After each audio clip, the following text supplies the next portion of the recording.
الحمد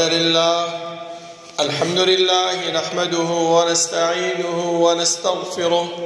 ونعوذ بالله من شرور أنفسنا ومن سيئات أعمالنا. من يهده الله فلا مضل له ومن يضلل فلا هادي له، وأشهد أن لا إله إلا الله وحده لا شريك له، وأشهد أن محمدا عبده ورسوله. يا أيها الذين آمنوا اتقوا الله حق تقاته ولا تموتن إلا وأنتم مسلمون. يا أيها الناس اتقوا ربكم الذي خلقكم من نفس واحدة وخلق منها زوجها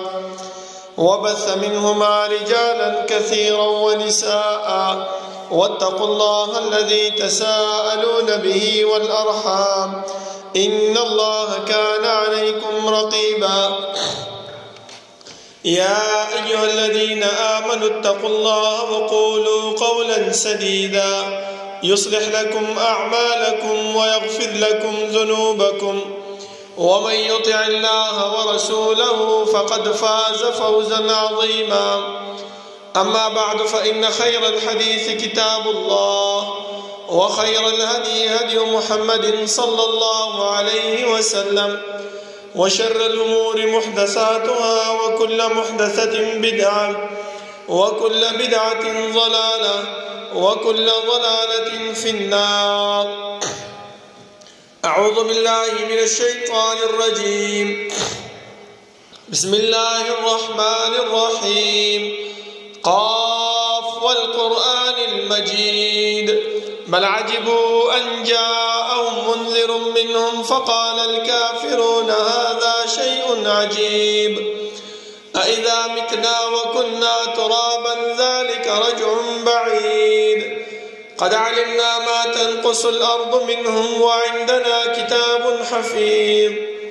بل كذبوا بالحق لما جاءهم فهم في أمر مريج.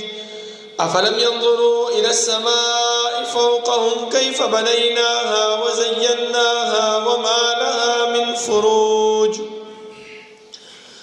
والأرض مددناها وألقينا فيها رواسي وأنبتنا فيها من كل زوج بهيج، تبصرة وذكرى لكل عبد منيب. ونزلنا من السماء ماء مباركا فأنبتنا به جنات وحب الحصيد، والنخل باسقات لها طلع نضيد، رزقا للعباد، وأحيينا به بلدة ميتا كذلك الخروج. كذبت قبلهم قوم نوح وأصحاب الرس وثمود وعاد وفرعون وإخوان لوط وأصحاب الأيكة وقوم تبع كل كذب الرسل فحق وعيد.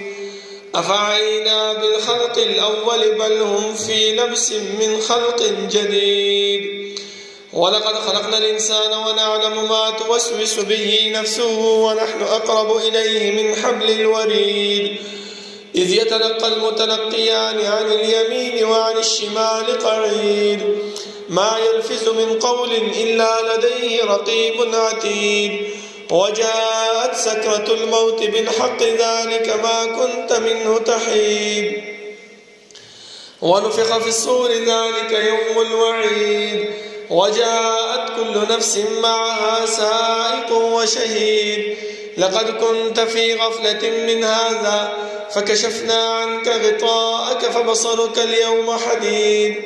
وقال قرينه هذا ما لدي عتيد. ألقيا في جهنم كل كفار عنيد مناع للخير معتد مريب. الذي جعل مع الله إلها آخر فألقياه في العذاب الشديد.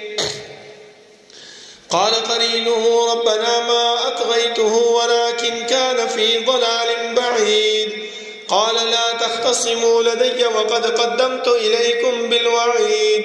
ما يبدل القول لدي وما أنا بظلام للعبيد. يوم نقول لجهنم هل امتلأت وتقول هل من مزيد. وأزلفت الجنة للمتقين غير بعيد هذا ما توعدون لكل أواب حفيظ من خشي الرحمن بالغيب وجاء بقلب منيب ادخلوها بسلام ذلك يوم الخلود لهم ما يشاءون فيها ولدينا مزيد وكم أهلكنا قبلهم من قرن هم أشد منهم بطشا فنقبوا في البلاد هل من محيص إن في ذلك لذكرى لمن كان له قلب أو ألقى السمع وهو شهيد ولقد خلقنا السماوات والأرض وما بينهما في 6 أيام وما مسنا من لغوب فاصبر على ما يقولون وسبح بحمد ربك قبل طلوع الشمس وقبل الغروب ومن الليل فسبحه وأدبار السجود واستمع يوم ينادي المناد من مكان قريب يوم يسمعون الصيحة بالحق ذلك يوم الخروج إنا نحن نحيي ونميت وإلينا المصير يوم تشقق الأرض عنهم سراعا ذلك حشر علينا يسير نحن أعلم بما يقولون وما أنت عليهم بجبار فذكر بالقرآن من يخاف وعيد اللهم صل على محمد وعلى آل محمد كما صليت على إبراهيم وعلى آل إبراهيم إنك حميد مجيد اللهم بارك على محمد وعلى آل محمد كما باركت على إبراهيم وعلى آل إبراهيم إنك حميد مجيد بسم الله الرحمن الرحيم يثبت الله الذين آمنوا بالقول الثابت في الحياة الدنيا وفي الآخرة ويضل الله الظالمين ويفعل الله ما يشاء دا الله رب العالمين حمد و ثناء او جناب محمد رسول الله صلى الله عليه وسلم باندې درود او سلام نه بعد زما معزز و محترم الله رب العالمین چې موږ د دنیا کې پیدا کړیو زمونږ د پیدایش مقصد هغه مهمل او بیکار نه بلکې الله رب العالمین چې کوم مقصد د پاره د دنیا کې را لګیو هغه مقصد الله رب العالمین موږ ته بیان کړی دی چې هغه رب العالمین عبادت او رب العالمین بندگی ده زما محترمو د انسان په زړه کې به دا خبره راځي چې یاره انسان په دې دنیا کې همیش لپاره پاتې کیږي ځکه الله رب العالمین موږ چې د دنیا ته رالیږلي او خپل د بندګۍ او د عبادت لپاره هغه بندګي او هغه عبادت خو موږ کوو منځونه هم کوو روجي هم نیسو زکات هم ورکوو همدغه شانتي چې طاقت هم کېږي حج هم کوو بیا زمونږ ته د دنیا نه د تلو څه فایده ده بلکې الله رب العالمین موږ ته بیان کړه چې نه دا دنیا ستاسو دپاره د سامان او د فایدې اخیستو ځای دی لکه څنګه چې الله رب العالمین آدم علیه السلام ته فرمایلي وو چې فتلقى آدم من ربه كلمات فتاب عليه إنه هو التواب الرحيم قلنا اهبطوا منها جميعا اے آدم علیہ السلام تا ته ما د ګناه نه د معاف کېدو هغه دعا وښودله خو دا موږ ته ویلې چې ته به د دنیا کې د یو وخت دپاره وخت تېری هغې نه بعد به بیا زما خواله واپس راځې نو چې کله موږ د رب العالمین خواله ورځو رب العالمین به زموږ نه تپوس کوي رب العالمین به زموږ نه موږ ته د دنیا کې چې څومره وخت تېر کړی دی د هغې یو کړی حساب به موږ نه اخلي که هغه موږ اعمال ښکاره کړي دي او که هغه اعمال موږ پټ باندې کړي دي د دې ټولو باره کې به الله رب العالمین زموږ نه تپوس او پوښتنه کوي زما محترمو چې کله موږ نه پوښتنه کوي دا د دنیا ماحول هم دی چې یو مدرسه کې یو کالج کې یو یونیورسټۍ کې چې یو سیمسټر سبق انسان وښي یو استاد وښي هغه استاد بیا 4 میاشتې 3 میاشتې 5 میاشتې بعد امتحان اخلي بیا چې کله امتحان کې پاس شوې د هغه امتحان نتیجه بیا درکوي هغه نتیجه یا چې کومه د پاس په شکل کې درکوي او یا د فیل په شکل کې درکوي نو دا هم زما محترمو دغه دنیا زمونږ د کامیابۍ او زمونږ د ګټې ځای دی. که چېرته مونږ دلته ځان کامیاب کو، دلته م څه وګټل، دلته م څه وکړل، نو هغه د امتحاني مرکز چې قبر دی او د نتیجې ځای چې قیامت ورځ ده، په هغې کې به مونږ کامیاب او سرخرو یو. او که چېرته دلته م څه ونه ګټل، دلته م څه حاصل نه کړل، نو هغه مرکز کې او هغه د نتیجې ځای کې به مونږ ناکام او خسران باندې یو. ځکه زما محترمو، الله رب العالمین مونږ ته وفرمایل چې تاسو د دنیا کې وخت تېروئ، نو بعضې اعمال داسې دي چې هغه تاسو وکئ، نو د دې اعمالو په وجه باندې به تاسو د امتحاني مرکز کې تاسو باندې به دا امتحان لږ آسان وي، تاسو باندې به دا امتحان لږ په صحیح طریقې باندې به تیر شي. او که چېرته دغه اعمال تاسو ونه کړل، نو د دې امتحاني مرکز کې به تاسو ناکام یې. بیا زما محترمو، بعضې خلک داسې دي چې د دې امتحاني مرکز نه منکر دي. الله رب العالمین د هغې ثبوت دپاره قرآن کریم کې ډېر آیاتونه راوړي دي چې په قبر کې تاسو نه به انسانانو پوښتنه کېږي، د هغې پوښتنې په نتیجه باندې به تاسو له به عذاب درکولی کېږي، تاسو له به جزا درکولی کېږي، تاسو له به د جنت نعمتونه، د جنت آسایشونه به درکولی کېږي. خو دا زمونږ د اعمالو په وجه باندې کم اعمال دي هغه اوس بیانوو زما محترمو، چې دې قبر کې موږ په هغه اعمالو باندې خلاصیږو، د هغې قبر سختي، د هغې قبر د سزا، د هغې قبر د مشکلاتو نه موږ په دې اعمالو باندې خلاصیږو. کم ممتحنین، کم امتحان اخیستونکي چې الله رب العالمین موږ باندې مقرر کړی دي، د هغو د گرفت او د هغو د دهشت نه موږ په دې اعمالو سره بچ کیږو.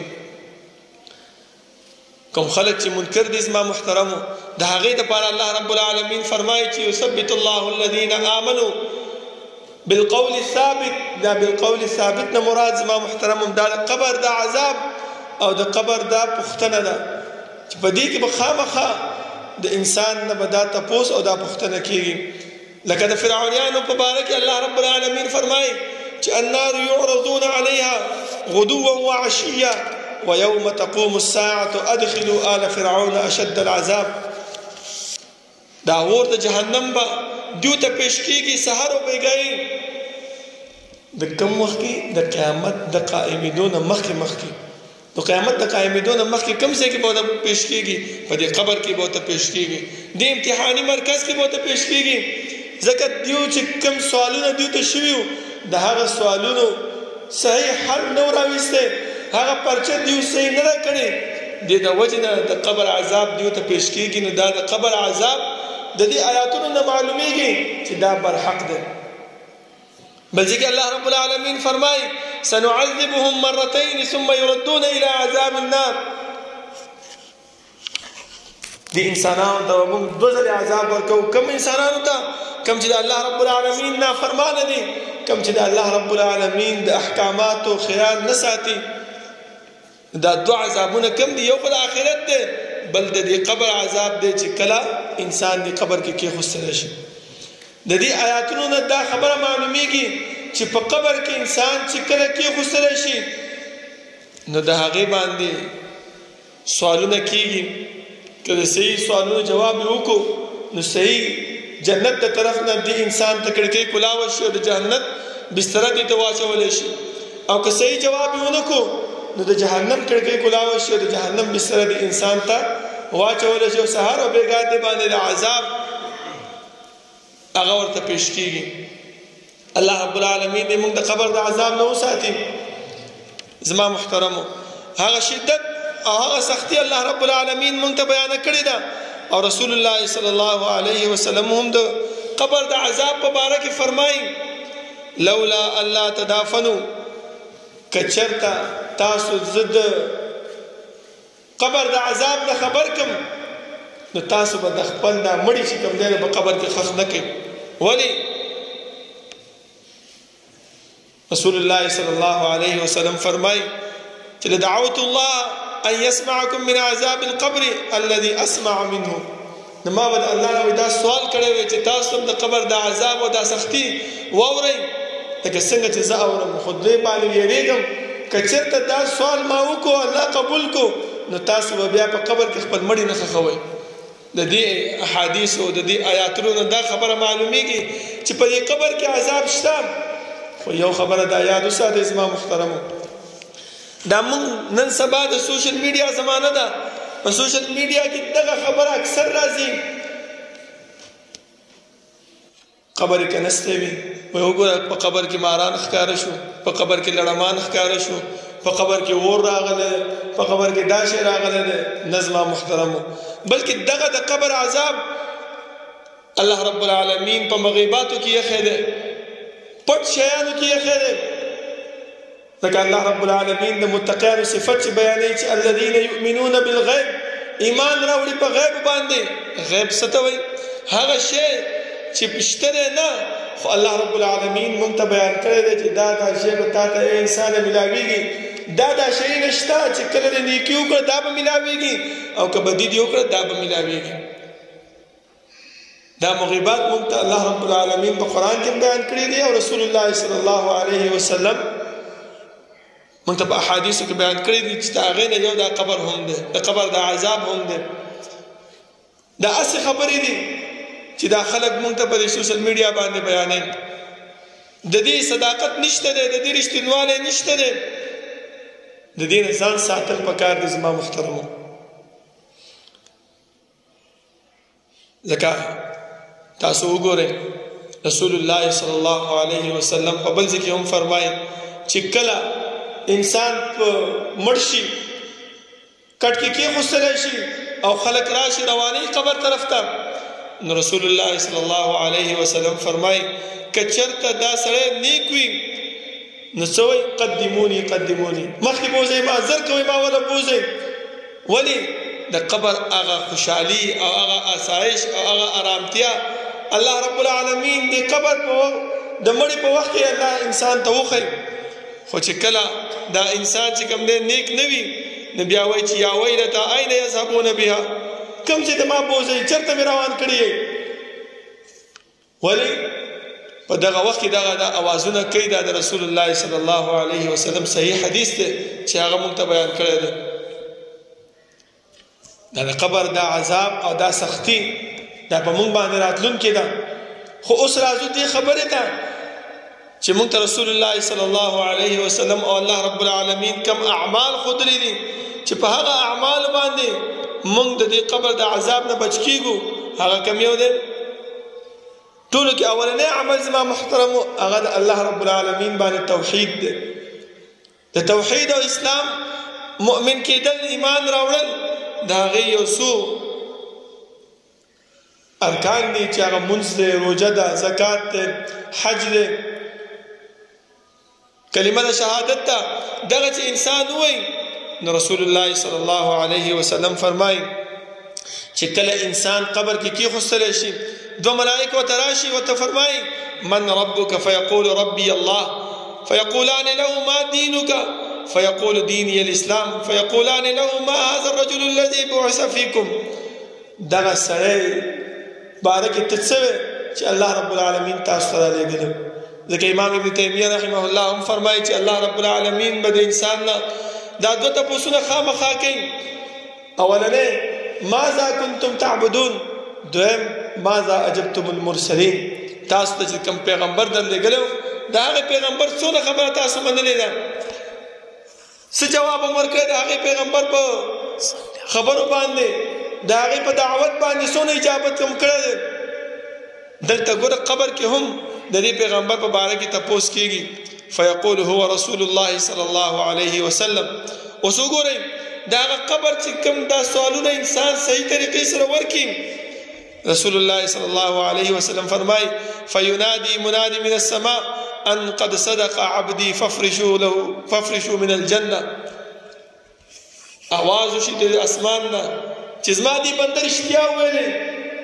دته چې کوم دی نو د جنت هغه بستره خور کوي. وافتحوا له بابا الى الجنه، او د جنت دروازه ورته کلاو کې، کړکۍ ورته کلاو کې. والبسوا من الجنه، او د جنت جامې ورته واچوئ. دغه خوشحالي او دغه نیکی په دې باندې وای د څه د وجې نه د دې توحید د وجې نه د دې د الله رب العالمین د وحدانیت د وجې نه د دې د الله رب العالمین باندې د ایمان راوړو په وجه باندې او چې کم شر او کم تکلیفونه چې دې انسان ته ملاويږي نو الله رب العالمین په دې توحید او په دې ایمان په وجه باندې د دې انسان هغه لري کوي چې الله فرمایي ان الله يدافع عن الذين امنوا الله رب العالمین د ایمان والو نه د مشکلات د تکالیف د سختی دا لري کوي خو چې د زړه ایمان راوړي زړه چې کوم دی د الله رب العالمین وحدانیت او د الله رب العالمین توحید هغه قبول کړي خو چې کله انسان توحید سره سره گناهونه کوي هغه گناهونه چې هغه په توبه باندې معاف کیږي هغه گناهونه چې هغه په نیکو اعمال سره ختميږي هغه ټیک ده حکم گناهونه چې په توبه باندې الله رب العالمین سره مشروط دي چې الله رب العالمین ان شاء غفر او ان شاء عذب کوي غواړي بخنه به وکي او کوي غواړي نو عذاب به ورکي چې هغه رسول الله صلی الله علیه وسلم موږ ته فرمایي چې 7 الموبقات وهغه گناهونه دي چې هغه هلاکون کړي تبا کون کړي خو هغه صرف د الله رب العالمین سره مشروط دي ک الله رب العالمین وغواړي نو انسان ته به معاف کړي او کوونه غواړي نو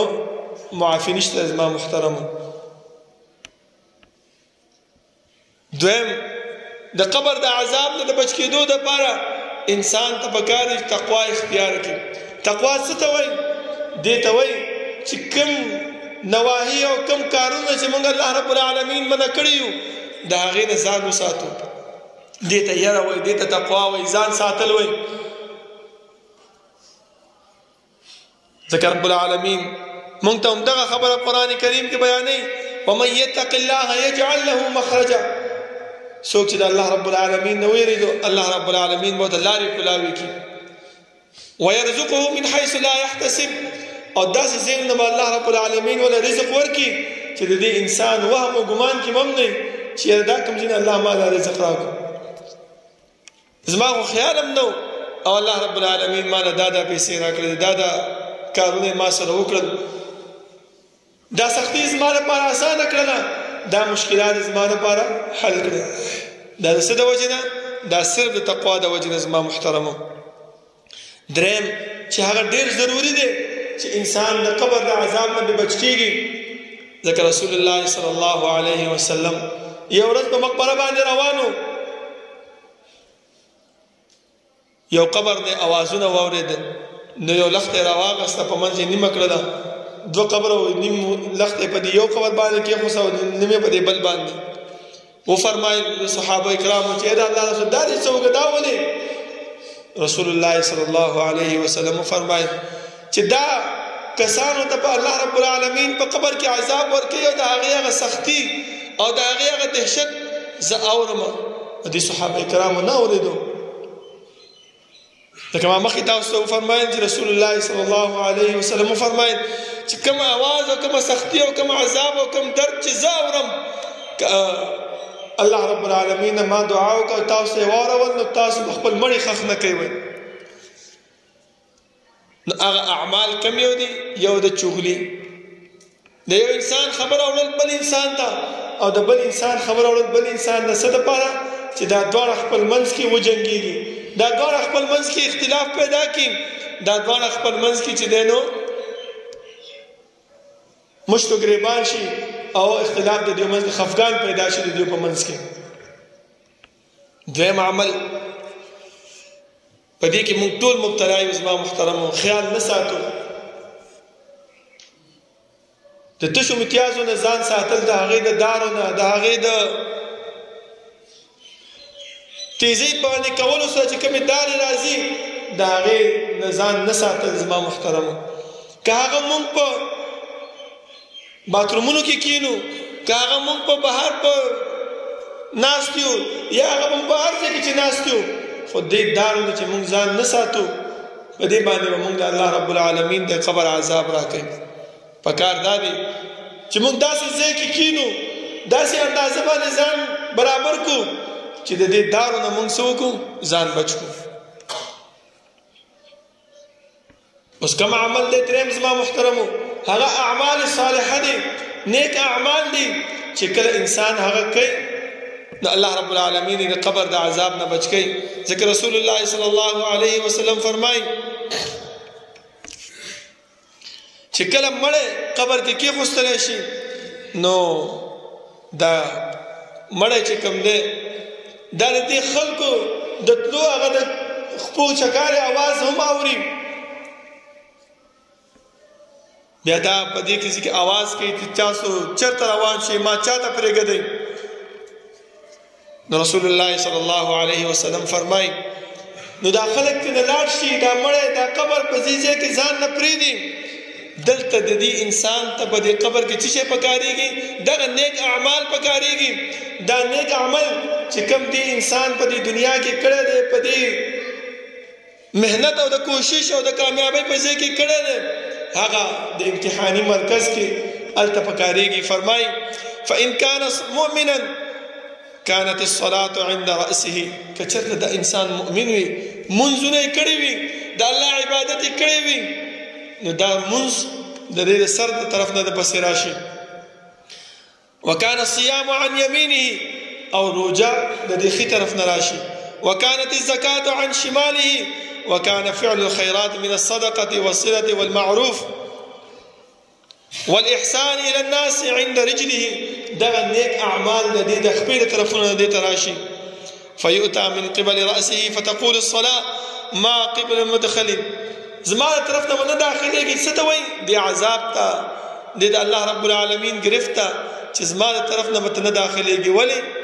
د په دنیا کې ځان ستړی کړی و د په دنیا کې منځونه کړي و د الله رب العالمین بندګي کړې وه او که چېرته د ښي طرف نه راشي روژه ورته ودرېږي چې زما په طرف باندې هم نه داخلېږي او که چېرته د ګس طرف نه راشي نو زکات ورته ودرېږي او چې د خپو د طرف نه راشي نو دا نورې نیک اعمال خلکو سره نیکي صدقه خیرات صلې رحمي دا ورته راشي چې زما د طرف نه به هم نه داخلېږي وګورئ دغه عذاب که چېرته نه وی او مونږ ته منکر وی نو بیا به دی نیکو اعمالو مونږ ته هېڅ فایده نه راکولی لیکن دغه نیک اعمال داسې دي چې الله رب العالمین مونږ د قبر د عذاب نه په دې باندې بچ کوي پکار دا دی زما محترمو چې مونږ حتی الوسع کوشش وکړو چې نیکو اعمالو طرف ته ځان راغب کړو او نیکو اعمالو ته ځان متوجه کړو چې سبا مونږ خپلو کورونو ته ځو چې په دې نیکو اعمالو باندې مونږ عادت شوي یو کوم ځای کې بد عمل ته لاس اچوو چې هغه بد عمل زمونږ نه کېږي زمونږ ورسره نفرت پیدا کېږي او که چېرته مونږ دلته په دې مرکز کې هم بد عملو ته متوجه یو نیک اعمالو طرف ته توجه نه کوو مونځ ته روجو ته د الله عبادت ته د بل ملګري سره ښېګړې ته د بل ملګري سره خیرخواهۍ ته دې ته ځان نه متوجه کوو د دې نه ځان ساتو صلې رحمي نه کوو نو دغه اعمال داسې دي زما محترمو چې نن خو به ترې ځان خلاص کړو خو سبا د قیامت په ورځ باندې او سبا په دې قبر کې چې مونږ کېښودلی شو د قبر د عذاب نه بیا مونږ پرې نشو بچ کېدلی نو پکار دا دی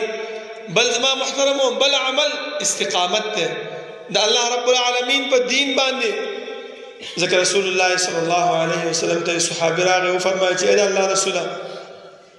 ما خو ایمان راوړو خو د ایمان راوړو نه بعد بیا څه وکړم پیغمبر ورته وفرمایي ثم استقم بیا په دې ایمان باندې په دې دین باندې په دې شریعت باندې ځان مضبوط کا دا نه چې په وړه خبره باندې تا د څوک څه ووایي هغه دین هم پرېږدې هغه د الله رب العالمین شریعت هم پرېږدې د الله خوف د الله یره د خپل د ځانه وباسې لکه تاسو وګورئ د غزوه خندق په موقع باندې د غزوه تبوک په موقع باندې چې هغه 3 کسان پاتې شوي وو په هغې کې یو کعب ابن مالک رضی الله عنه وګورئ څومره د صحابو مضبوط ایمانونه استقامت په دې ایمان باندې راوړو چې کله ورسره رسول الله صلی الله علیه وسلم او د ملګرو خبرې نه کولې حتی تر دې پورې چې کور کې د کور والا مور او پلار بچو ورسره هم خبرې نه کولې د څه د وجې نه د پیغمبر د حکم د وجې نه نو دې کعب ابن مالک رضی الله عنه ته عیسایانو او مجوسو د هغې باچایانو یو خط راولېږلو چې موږ خبر شوي چې ستا پیغمبر تا سره خبرې نه کوي، ته یې چې کوم دی نو د دغه نه ویستی.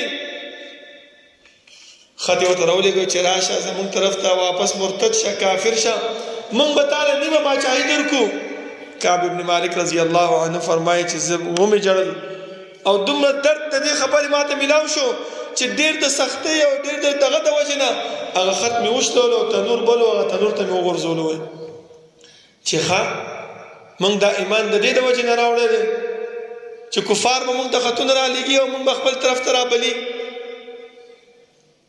وګورئ زما محترمو، سختي پرې راغلې وه، تکلیف پرې راغلی و، درد ورته رسېدلی و، د څه د وجې نه؟ د هغه خپل د کوتاهۍ او د ګناه د وجې نه. خو بیا هم داسې ونه ویلې چې مړه لرې که دا څنګه دین دی، دا ما نسه کومه، نه، بلکې هغه ایمان باندې مضبوط و، په هغه ایمان باندې منګول یې ښخ کړی و، په هغه ایمان باندې هغه سختي ځان باندې برداشت کوله. تاسو وګورئ چې څو ورځې بعد بیا الله رب العالمین د هغو توبه قبوله کړله او الله رب العالمین څومره د نعمتونو به څومره خو دغه باندې ونازولو. دا څه شی؟ دا صرف په دې وجه باندې چې استقامت په دین باندې کړی وی. ګنې خو په کار خو دا وه چې دا تکلیف او دا سختي دته میلاو شوی، دا به تللی و، کافر شوی به وي، د کافرانو هغه آسایشونه، هغه نعمتونه، هغه ښه ژوند، هغه به ځان دپاره اساني راوستې وه. خو نه، بلکې دین باندې استقامت او منګول یې لګولو. دغه استقامت په دین باندې دا هم هغه یو ذریعه ده چې انسان د قبر د عذاب نه په الله رب العالمین بچ کوي. الله رب العالمین نه دعا ده چې الله رب العالمین د عمل کولو توفیق راکړي او الله رب العالمین موږ د قبر د عذاب نه بچ کړي او الله رب العالمین دې هغه اعمال زموږ په دنیا کې واخلي چې هغه د جنت د تلو ذریعه وي او د قبر د عذاب نه بچ کېدو ذریعه وي. اقول قولي هذا واستغفر الله لي ولكم ولسائر المسلمين.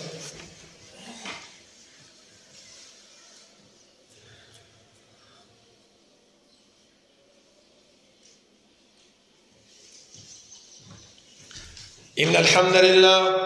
الحمد لله نحمده ونستعينه ونستغفره ونعوذ بالله من شرور أنفسنا ومن سيئات أعمالنا. من يهده الله فلا مضل له ومن يضلل فلا هادي له، وأشهد أن لا إله إلا الله وحده لا شريك له، وأشهد أن محمدا عبده ورسوله. يا أيها الذين آمنوا اتقوا الله حق تقاته ولا تموتن إلا وأنتم مسلمون. يا أيها الناس اتقوا ربكم الذي خلقكم من نفس واحدة وخلق منها زوجها وبث منهما رجالا كثيرا ونساء واتقوا الله الذي تساءلون به والأرحام إن الله كان عليكم رقيبا. يا أيها الذين آمنوا اتقوا الله وقولوا قولا سديدا يصلح لكم أعمالكم ويغفر لكم ذنوبكم ومن يطع الله ورسوله فقد فاز فوزا عظيما. أما بعد فإن خير الحديث كتاب الله وخير الهدي هدي محمد صلى الله عليه وسلم وشر الأمور محدثاتها وكل محدثة بدعة وكل بدعة ضلالة وكل ضلالة في النار. أعوذ بالله من الشيطان الرجيم. بسم الله الرحمن الرحيم. النار يعرضون عليها غدوا وعشيا ويوم تقوم الساعة أدخلوا آل فرعون أشد العذاب. زما محترمو، هغه اعمال بیانېدل چې انسان د قبر د عذاب نه د هغې په وجه باندې بچ کېږي چې په هغې کې صلې رحمي ده، صدقه ده، مونځ دی، زکات دی. زما محترمو، بل عمل چې رسول الله صلی الله علیه وسلم موږ ته بیان کړی دی هغه دعا کول دي. الله رب العالمین نه دعا غوښتل دي، ځکه چې کله د قبر دا سختی رسول الله صلی الله علیه وسلم ته پته ولګېدله، جبرئیل امین ورته بیان کړه، نو د هغه وخت نه به پیغمبر د قبر د عذاب نه پناه غوښتله تر دې پورې چې موږ ته د التحیاتو کې هم دا خبره وکړله چې اللهم انی اعوذ بک من عذاب القبر. په التحیاتو کې فرمایل چې دا دعا خامخا وغواړئ. بیا یې فرمایل چې استعیذوا بالله من عذاب القبر. اے انسانانو د الله رب العالمین نه د قبر د عذاب نه پناه وغواړئ چې الله رب العالمین دا د قبر سختی دا په موږ باندې سکی ختمه کی، دا په موږ باندې اسانه کی. ځکه زما محترمو که چرته دغه خبرې نه او دا نیک اعمال نه نو د قبر د سختی او د قبر د عذاب نه موږ نشو بچ کېدلی. پکار دا دی چې موږ دې اعمالو ته متوجه شو، دې اعمالو ته موږ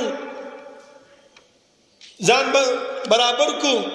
او دې اعمالو ته موږ ملا وتړو.